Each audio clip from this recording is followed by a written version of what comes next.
avere un pronto soccorso e non il punto di primo intervento che abbiamo oggi, perché oggi noi il punto di primo intervento abbiamo il pronto soccorso. Diciamoci le cose come stanno. Qua stesso stanno tutti i cittadini di Monza che andranno all'ospedale, a morto oggi non c'è niente, e vedete che ci prendiamo in giro.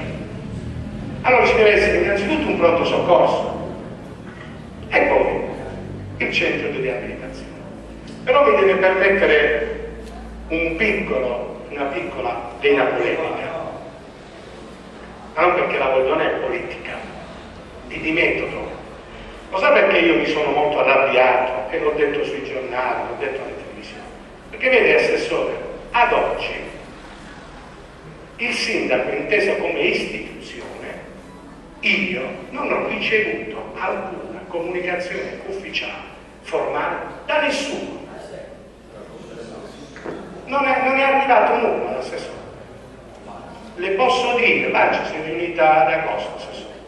Noi abbiamo appreso, ecco la notizia giornalistica data in maniera sbagliata, se quello che volete, però è evidente, voi immaginate 17.000 persone che aprono il giornale la mattina e leggono chiude Mottola e Massafra.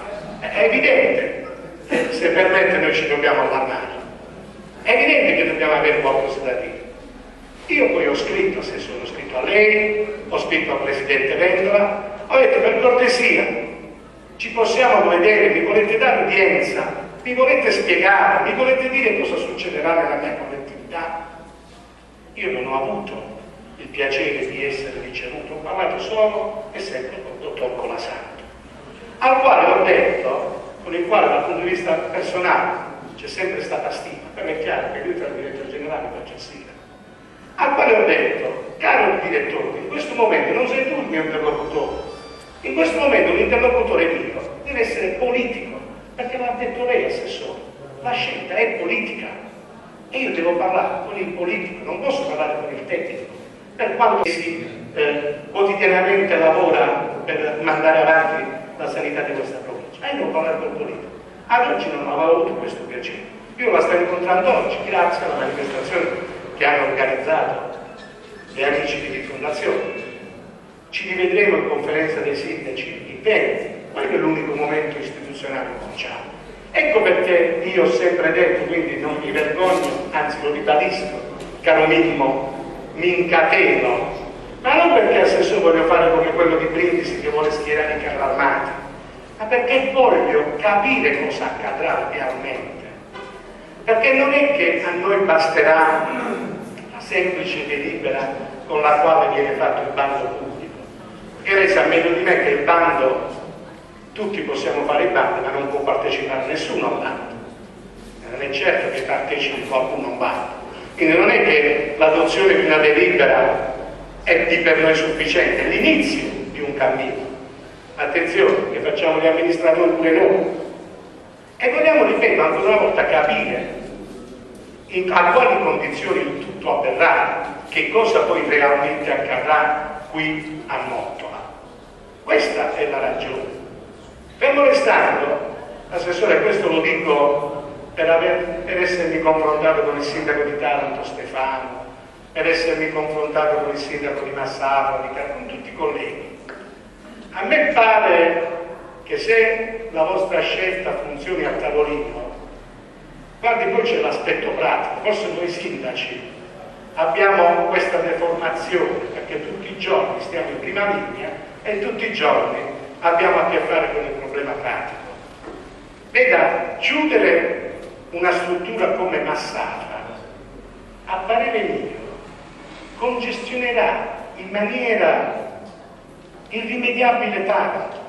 Io non so se lei hanno detto quello che accade al pronto soccorso d'Italia. Purtroppo le realtà sociali sono quelle che sono. Ma è una guerra di trincee tutti i giorni. Quindi chiudendo quelle che sono, tra virgolette, è brutto dirlo, le valvole di sfogo, si andrà a creare altri problemi. Ma io questa sera voglio parlare di Mottola, perché il problema è Mottola.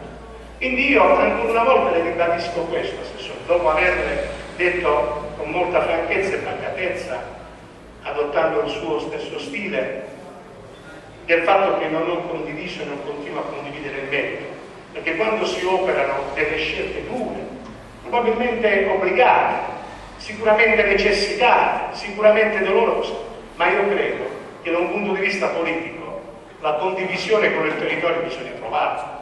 Almeno bisogna confrontarsi con i sindaci e dire: guardate, come lei dirà probabilmente in Consiglio regionale il 22 o 23, o vi mangiate sta minestra o saltate dalla finestra. Però intanto avremmo cercato di condividere delle scelte dolorose. Sappiamo che viviamo periodi di austerity, sappiamo che i soldi non ce ne stanno a tutti i livelli, non ce ne stanno ai comuni ci sono mai stati, oggi men che meno, però è chiaro che determinate scelte vanno condivise, vanno concertate con il territorio. È necessario il passaggio politico, perché altrimenti si rischia di arrivare al famoso scontro dei carri armati, che è civilmente una cosa che non va bene, che è una cosa potente, non va bene, perché qui chi suona le trombe, chi suona le campane, però è chiaro che abbiamo bisogno di capire e di conoscere. Ecco perché io ho detto: ho la necessità di comprendere nel dettaglio quello che deve accadere all'ospedale di questa città, la sorte che accadrà ai dipendenti che oggi lavorano all'ospedale di Monza. Perché lei ha fatto un passaggio, la ringrazio per la franchezza, perché è stato chiaro. Perché è stato chiaro, perché lei ha detto: chi avrà la specializzazione attinente a quello che accadrà potrà restare. Ciò significa che un'altra parte, che oggi c'è l'ospedale di Monza, se ne dovrà andare. E allora, siccome sono lavoratori che hanno diritti, è bene che anche questa gente sappia la sorte che gli capiterà, cosa accadrà, perché lo sappiamo, non tutti, oltre ai fisioterapisti. Quando ha fatto che, guardi, l'assessore mi chiede: non mi trascina sul discorso della giunta Fitto che ha commesso contro la porta aperta. Io lo dico, anzi lo sanno i montonesi, con Raffaele Fitto, attuale ministro, sono amico personale, ma non me ne importa assolutamente nulla quando si tratta di discutere delle sorti della mia città. Per cui che l'abbia fatto Fitto, che l'abbia fatto Gallo, a me importa poco. A me quello che importa è sapere quello che accadrà. E siccome ho imparato, stando in politica da 8 anni, siccome ho imparato, stando in politica da 8 anni, che quando stai sul ring devi incassare, oggi sul ring state voi da ben 6 anni, e se mi permettete, oggi siete voi che avete il timone della nave, e siete voi che portate la nave, e siete voi che ci dovete portare o verso la rotta giusta o su quella sbagliata. Io mi auguro di cuore, perché non voglio su questi problemi speculare, che alla fine la soluzione si trovi e che sia una soluzione più positiva per tutti. Ma noi abbiamo bisogno di queste risposte certe. Ecco perché io concludo, perché non voglio deviare, vi dico ancora una volta questo: che quando noi avremo risposte certe, formali e ufficiali, ci riuniremo ancora una volta tutti quanti, come abbiamo fatto sino ad oggi in Consiglio Comunale della massima assise, ed esprimeremo il nostro parere, anche se magari non è vincolante, non è obbligatorio, però mi creda, restare silenti assolutamente no, accettare passivamente le decisioni assolutamente no, anche perché, lei lo sa meglio di me, la democrazia vive veramente in uno dei momenti più alti, quando alla fine le scelte si condividono, si fanno insieme e non vengono imposte.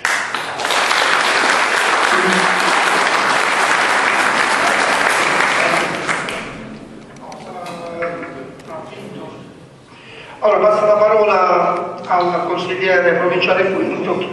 Voglio una cortesia, cerchiamo di essere rapidi, perché se vogliamo che intervenga qualcuno del pubblico e poi chiuda magari Fiori dandoci la risposta nel dettaglio, è evidente che dobbiamo cercare di